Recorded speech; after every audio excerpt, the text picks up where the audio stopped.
In this section, we're going to go through velocity enhancement training. And in this section, we are going to go through the latest science on weighted ball training and how athletes benefit from participation in these programs. Now, with weighted ball training, there's a very high reward, but it comes at a risk because the enhancement of velocity occurs at a rapid rate. And our platform and our approach is integrated to, one, understand who is eligible, and two, we want to be able to monitor our athletes throughout their programming. And if both of those conditions are taken into account, the athletes will have the highest degree of success and health in participating in these high intensity throwing programs. The videos that I'm showing in this particular slide should not be unusual to you if you're following along in social media. Athletes are achieving high velocities at an alarming rate in baseball, and they should be celebrating their PRs. However, we need to have a better understanding of monitoring programs to understand when to increase intensity, when to reduce intensity, and how we can manage the strength programs around these high intensity throwing programs. And so, one of the things that has not been really well researched is the effects of weighted ball training on strength and arm stretch, so strength and length.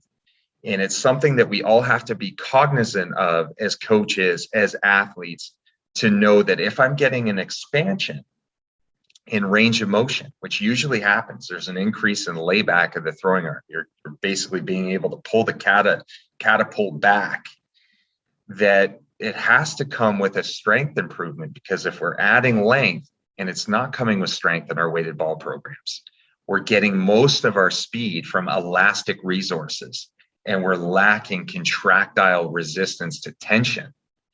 And so our platform is designed to be able to evaluate what we call the strength velocity ratio in terms of keeping the athlete healthy throughout the program and when to pivot in training so that they have a successful time in the program, and when they're released back into competitive play, that they maintain their velocity and they don't have regressions. So let's talk about the highest form of training. Out of anything that the athlete can throw or do, the highest effort activity is the run and gun. When the athlete's moving at the highest speed possible to release the ball, it's more like a cricket bowl where the athlete is taking a run up, sometimes longer than 12 to 15 feet. And then, you're hurling that baseball, the weighted baseball, in the air. And usually you're coming out with a dive roll after you release it. Now, it's not really game-related throwing. However, it does produce a lot of kinetic energy. It does produce a lot of arm speed and body speed. And these are things that benefit the enhancement of velocity. So what I'm going to show you a couple things. So this is particular data, 2 graphs that have been extracted from a research article that looked at the biomechanical analysis of weighted ball exercises. And the comparison that I'm showing you is the differences between flat ground throwing and throwing on a mound, okay? And the first graph on the left, it should be easy to see that there's this big drop off when the ball mass increases, okay?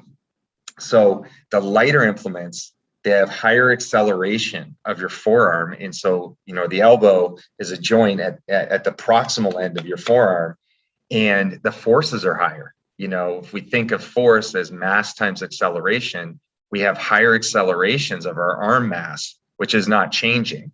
And so, the ball weights are affecting the acceleration of the arm. And what you can see is that these running guns, compared to the mound using these weighted balls, you can see the space between the graphs, that the flat ground throwing, the running gun data, it has just higher torques, higher loads throughout each weighted ball. So we have to understand this is our highest form of training, and we need to provide enough recovery between these sessions so that the arm doesn't get overloaded. And, utilizing our app, utilizing our technology to know when strength changes, we have deficits in strength, or there's a real expansion in range of motion that might be beyond 10 degrees. Those are periods of time where we need to rethink our training, and we may have to push, one of the running gun days until we get back on track with strength and length. The other graph onto the right that I have is the shoulder internal rotation velocity. So, that's one thing in terms of, the design of trying to build arm strength, but there's also the other expression of building arm speed. And so very similar to the acceleration of the forearm, the lighter balls have faster arm speeds. And you can see the same kind of graph where there's a drop off, obviously, as the ball is heavier. It makes intuitive sense that your arm can't move as fast. However, when you look at the differences, again, between the mound utilizing these weighted balls and the flat ground run and guns have higher arm speeds. So again, there could be extra loading. And it's important to know this in integrating mound work and run and gun work into a velocity enhancement program. The mound work, if it is a substitute for a run and gun day, it actually has lighter loads on the arm, regardless of the ball weight that's being used. And it can be used to offset, any kind of signal that we're seeing with our app that the athlete is not functioning well, either musculoskeletally in terms of range of motion restrictions or strength. So when we talk about our velocity checklist, and this is available online, we need to go through a few factors that we believe as a company increases the safety for the athletes participating in velocity enhancement training and to have the best outcomes following velocity enhancement training. And one of the things that needs to be known is that the elbow, especially the inner elbow, this bump, the medial epicondyle, it doesn't become fully fused with the arm until 17 years old in a normal population for males. Now, if there's a throwing population, this could be prolonged and potentially could take up till 19 years old or even 20. And so we have to be very careful with our velocity enhancement programming that we're not adding so much stress to growing bones. If you think of the bones of being two pieces of land, and your ligaments and tendons being the bridge between, imagine those bones sliding apart. So now there's more tension on the soft tissue, and now we're giving it high rates of loading on that soft tissue, on that ligament and tendon, and it could expose these young athletes to ulnar collateral ligament sprains or avulsion fractures, where the tendon and ligament are slightly stronger than the bone because the growth plate is weak, and it pulls this medial epicondyle off, the bone at the growth plate, so it can create avulsion fractures. We have to be careful, and this is the same thing that little leaguer shoulder. It's another term for having inflammation of the growth plate. But again, the shoulder doesn't really become fully mature until 17 years old. So the arm in general, it has a long-standing orthopedic process for it to become fully mature.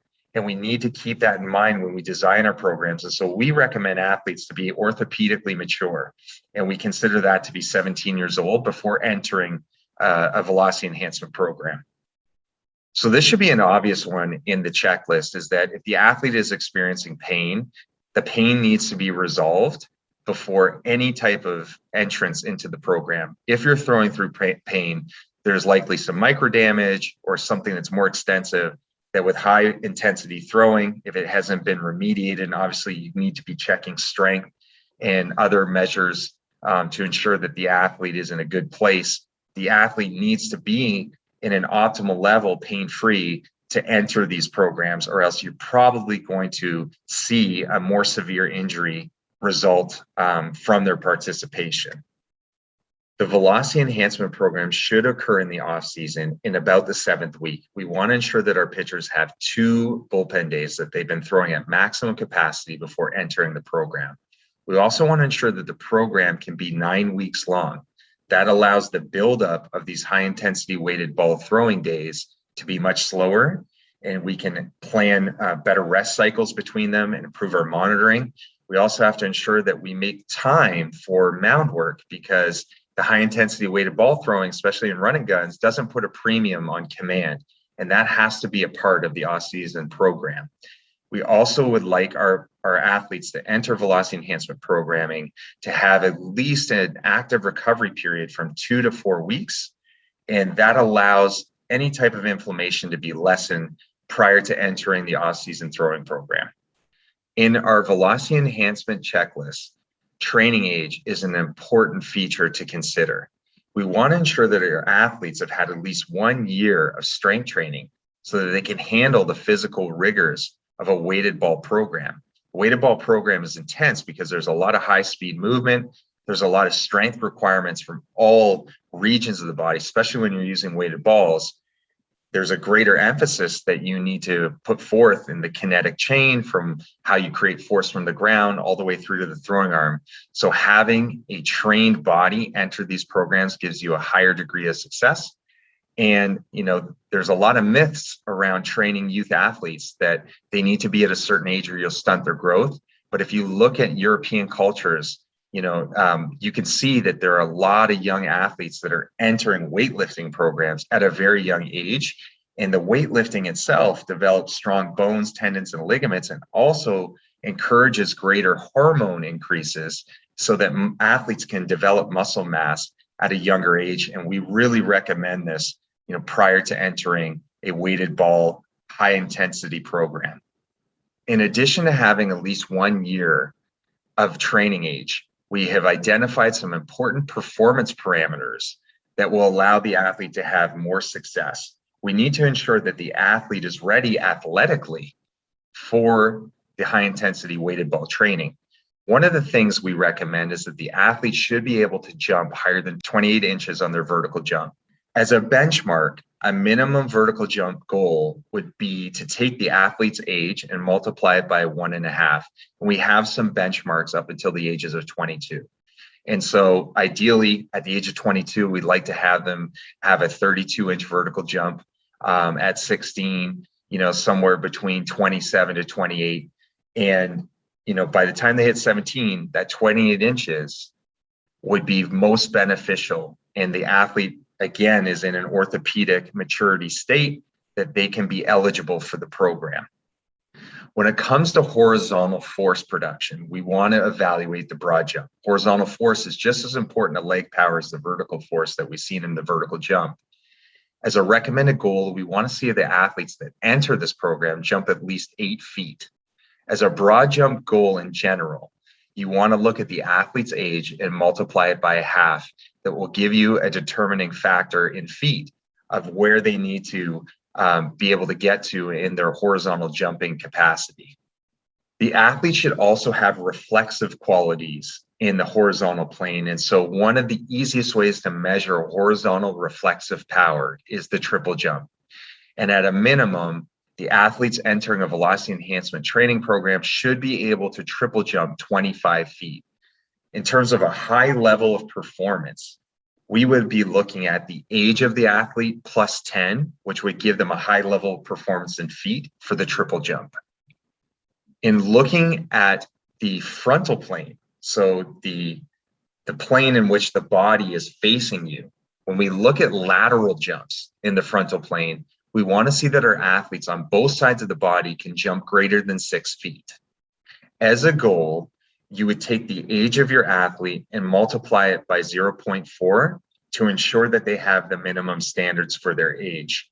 Again, at orthopedic maturity at 17 years old, we want to see them have greater than 6 feet in terms of how they can project their body in the frontal plane. Another important benchmark is strength-based.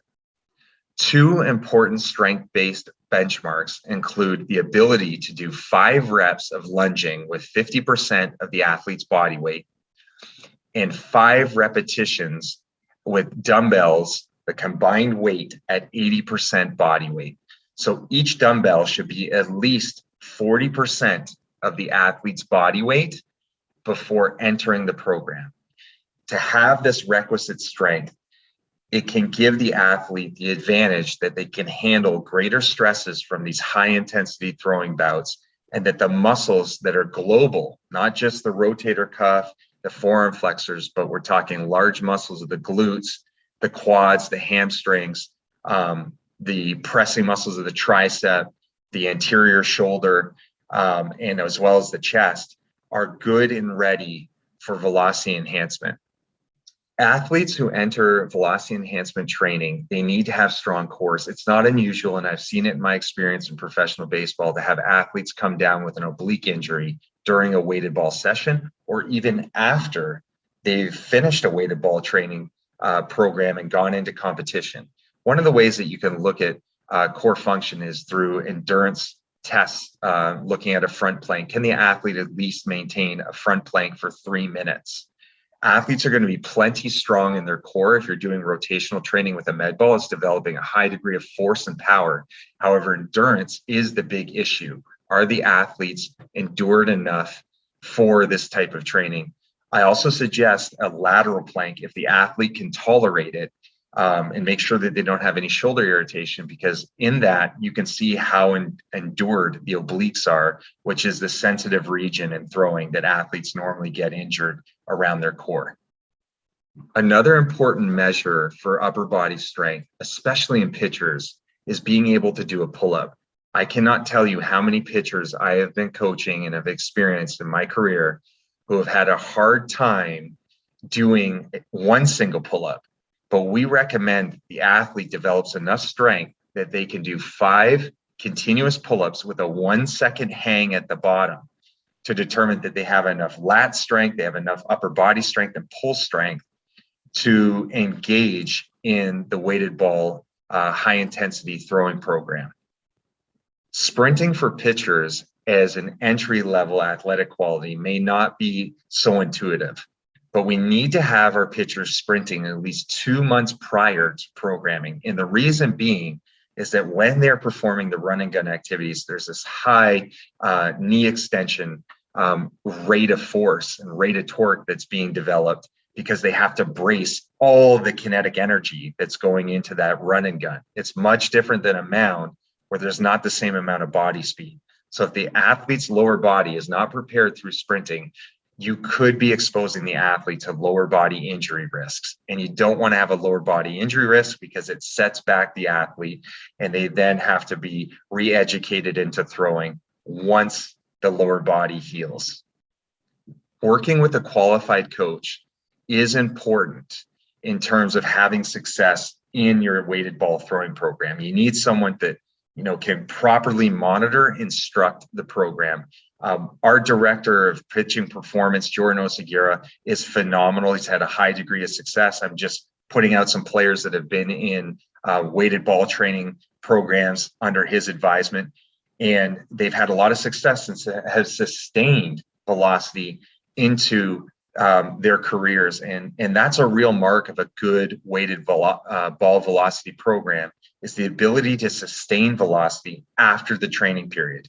So I can't stress it enough that athletes should be seeking qualified coaches, and the coaches that are out there, if you need more information about weighted ball training and you want some support, please email us at support@armcare.com, and we'll give you some deeper insights into how you can improve the quality of your programs. Mechanical consistency is an important feature of the delivery, and it should be intuitive, because if you have a pitcher that enters the program that cannot locate the baseball, they cannot throw strikes, they're going to have even more workload on their throwing arm because they won't get batters out. They're going to walk a lot of hitters. They're going to have a lot more stressful outings, even though they throw harder. So it's important that the athlete has a consistent delivery, that the mechanics are where they need to be ensured to have the highest success from the weighted ball throwing program, so that the athlete doesn't come out a harder throwing athlete that still has command issues, because now they're throwing more at higher velocity with higher loads, and it can increase to repetitive stress. Highly effective habits are also important to have success in the weighted ball high intensity throwing program. The athlete has to have a good nutrition protocol. Before they compete, they have to be well nourished. They have to understand what foods are best to reduce inflammation in their bodies. They have to stay away from processed foods, which doesn't really help them recover. They need to understand how to shop at a grocery store. These foundational comprehensions are important for them in terms of what they do away from training. So there's one thing to work with the athlete on site, but there has to be trust in their process when they are away from you to prepare for the next bouts. They have to have a competitive mindset. They also have to have the psychology that there are risks to high intensity weighted ball training, and they have to accept those risks. They need to go into the training not thinking there is the risk of injury. They have to think that there's greater reward of performance. So the psychology of the athlete, even their parents, is important to comprehend. The athlete should be having a great post-game routine and pre-training.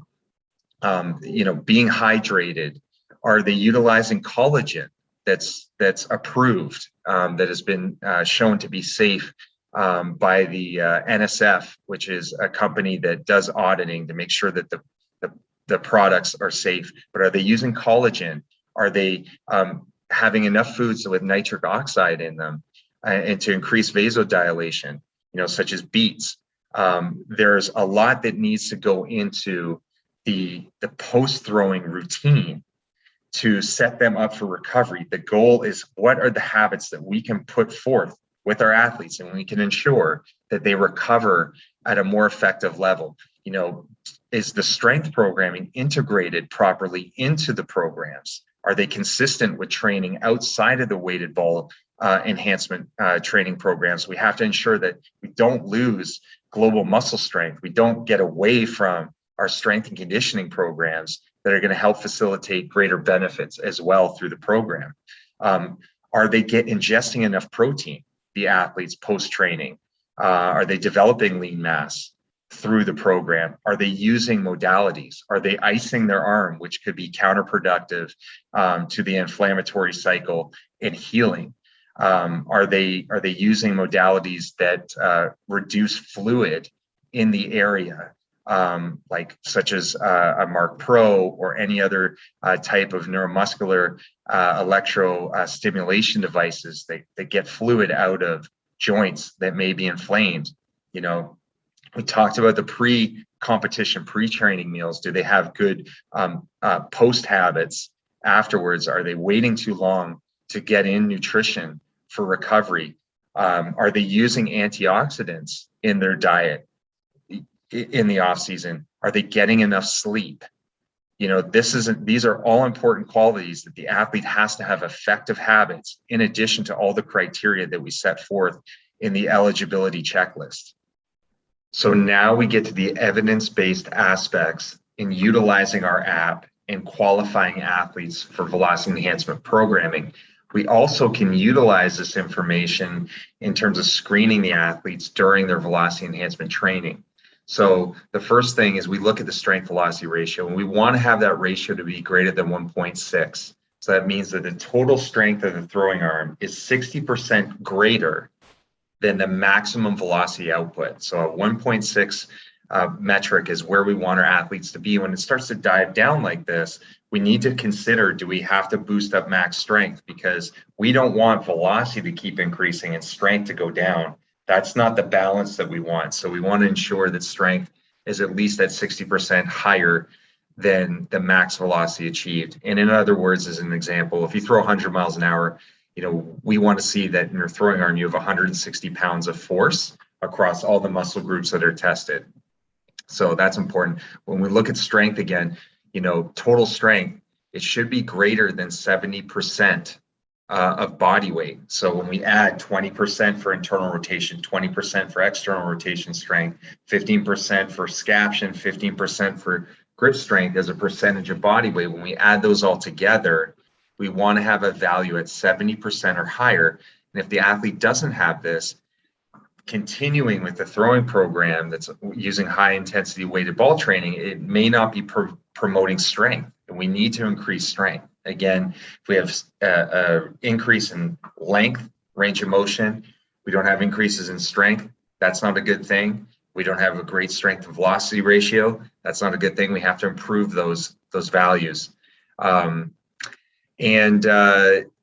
Essentially, what we need to be doing is to continually assess these strength measures each week. So try to get them in a recovered state. It's probably a good idea if you test them before every push day, every day that they're going to throw at high intensity, they're utilizing that running gun, to get an understanding of how their arm is recovered going into them.